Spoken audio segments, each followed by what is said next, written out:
आदमी जैसे ही बाहर निकला उसने उस लड़की को जिससे वह बेइंतहा मोहब्बत करता था किसी दूसरे आदमी को गले लगाते हुए देखा। यह मंजर देखकर उसका दिल ऐसी तकलीफ से भर गया जिसे बयान करना मुश्किल था, क्योंकि वेन यीफान की इज्जत और उसकी हदों का ख्याल रखते हुए उसने इन सारे सालों में कभी उसका हाथ तक नहीं पकड़ा था। फिर जब उसने सुना कि वे दोनों साथ डिनर पर जाने वाले हैं और उसे बुलाया भी नहीं गया तो वह जबरदस्ती उनके साथ चलने पर अड़ गया। सबके हैरान होने के बीच वह सीधे जाकर कार में बैठ गया। फिर उसने रियर व्यू मिरर को अपने हिसाब से एडजस्ट किया और बहाना बनाया कि इससे शांग लांग को गाड़ी चलाने में आसानी होगी। उसे हाई स्कूल के दिन याद आ गए जब स्कूल में अफवाह फैल गई थी कि उन तीनों के बीच लव ट्रायंगल चल रहा है। लोग कहते थे कि वेन यीफान ने सिर्फ सांग यान की लगातार जिद और पीछा करने से तंग आकर उससे रिश्ता स्वीकार किया था, लेकिन शांग लांग को जानने के बाद उसने तुरंत अपना दिल बदल लिया। उस वक्त सांग यान ने अफवाह फैलाने वालों को माफी मांगने पर मजबूर कर दिया था। माफी मांगो, मैंने तुमसे सिर्फ माफी नहीं मांगी बल्कि आज साफ कह रहा हूँ, आइंदा अगर किसी ने ऐसी बकवास अफवाह फैलाई तो उसका अंजाम भी इसी जैसा होगा। सांग यान हमेशा उस लड़की की हिफाजत करता आया था जिससे वह मोहब्बत करता था। दोनों ने एक ही यूनिवर्सिटी में पढ़ने का वादा किया था, लेकिन वेन यीफान ने अपना वादा तोड़ दिया और दूसरी यूनिवर्सिटी चली गई। उस जुदाई ने पूरे 6 साल ले ली। किस्मत से दोनों एक बार फिर रूममेट बन गए। जब शांग लांग को इस बात का पता चला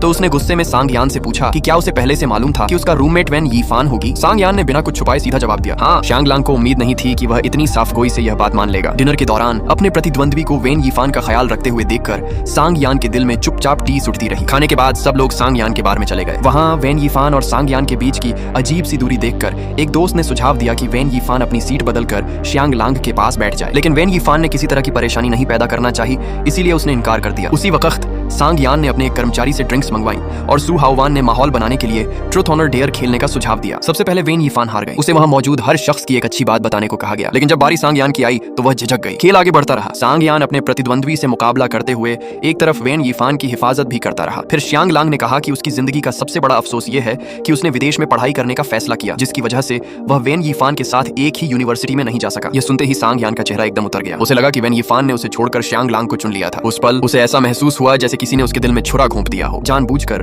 उसने खेल हारने का फैसला किया और ट्रुथ चुना। उसे पूछा गया कि वह आखिरी बार किस शहर गया था। जब सांग यान ने उस शहर का नाम लिया तो वेन यीफान ने हैरानी से उसकी तरफ देखा। उसी पल उसे पता चला कि सांग यान सचमुच उसे ढूंढने उसके शहर गया था। महफिल खत्म होने के बाद सांग यान घर वापस नहीं आया। जब वेन यीफान ने खाली कमरा देखा तो उसके दिल में अचानक मायूसी की लहर दौड़ गई। काफी देर बाद उसे सांग यान का मैसेज मिला। उसने लिखा था कि वह आज रात घर नहीं आएगा और दरवाजा अच्छी तरह लॉक कर लेना। वेन यीफान बहुत देर तक सोचती रही कि क्या जवाब दे। आखिरकार उसने सिर्फ एक शब्द लिखा, ठीक है, लेकिन उसके इस ठंडे जवाब ने सांग यान का दिल पूरी तरह तोड़ दिया। इसलिए उसने एक और रात बार में ही गुजार दी। उसकी सबसे अच्छी दोस्त को जब यह बात पता चली तो उसने तुरंत वेन यीफान को फोन किया और पूछा कि क्या उसका सांग यान से झगड़ा हो गया है। तब जाकर वेन यीफान को एहसास हुआ कि सांग यान दरअसल उससे नाराज होकर घर नहीं आ रहा था। लेकिन जब उसने फोन पर उसे यह कहते सुना कि वह नए साल पर घर पर नहीं रहेगी, तब भी उसने चुपचाप फ्रिज में उसके लिए खाने पीने का सारा सामान भर दिया। नए साल की शाम वेन यीफान अकेली घर पर बैठी टीवी देख रही थी कि अचानक दरवाजे पर दस्तक हुई। जैसे ही उसने दरवाजा खोला और सामने सांग यान को देखा, वह पूरी तरह हैरान रह गई। फुल ड्रामा अवेलेबल है, पूरा अपलोड किया जाएगा। नेक्स्ट पार्ट्स के लिए फॉलो कर लो। जो पार्ट न मिले इनबॉक्स में मैसेज कर दो।